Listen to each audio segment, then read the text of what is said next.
Après avoir vu les différentes poches de stomie, les différentes marques et les différents calibres, ce qu'on va vous faire ici, ce qu'on va vous montrer ici, c'est la technique vraiment pour le changement de la poche.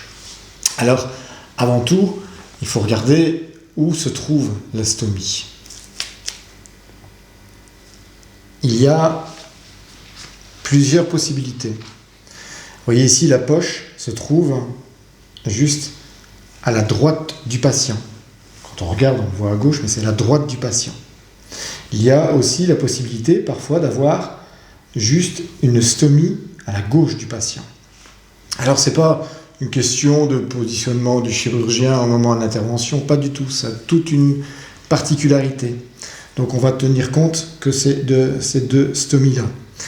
Ce qui se passe, si vous vous souvenez un petit peu de votre cours d'anatomie, c'est qu'on a ici, derrière, au niveau du ventre, là, on a tous les intestins grêles, avec, à la fin de l'intestin grêle, la dernière partie de l'intestin grêle, c'est l'iléon. On appelle ça l'iléon. Et puis l'iléon, après l'iléon, on a le côlon. Donc le côlon fait ça. Hop, très exactement là. On va partir là. Voilà. Il fait ça. Puis il redescend pour finir au niveau du rectum.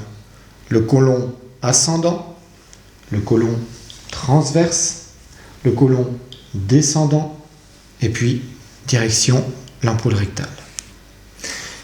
Et donc, suivant que ce soit une iléostomie ou une colostomie, la position de la stomie sur le ventre sera totalement différente.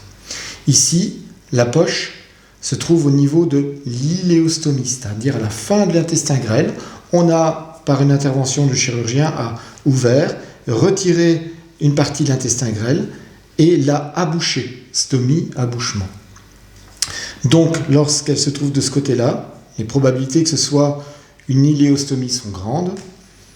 Lorsque c'est de ce côté-là, c'est une colostomie.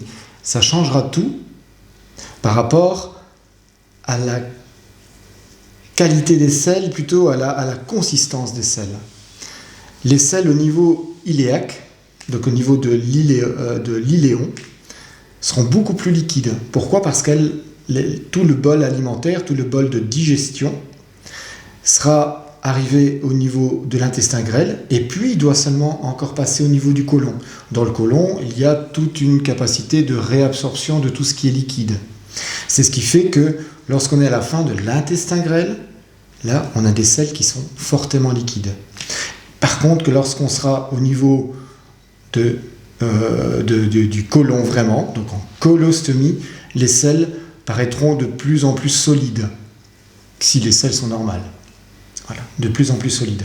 Ce qui fait toute la différence dans le matériel que vous allez préparer. Pour une colostomie, le matériel que vous allez voir là, qu'on va regarder après, sera totalement classique. Pour une iléostomie, il faudra prévoir en plus un paquet de compresses. Pourquoi ? Parce que les risques que les selles liquides sortent sont quasi de 100%. Donc, il faudra prévoir pour l'iléostomie, donc la technique que je vais vous montrer ici maintenant, un paquet de compresses en plus. On va aller voir le matériel là maintenant.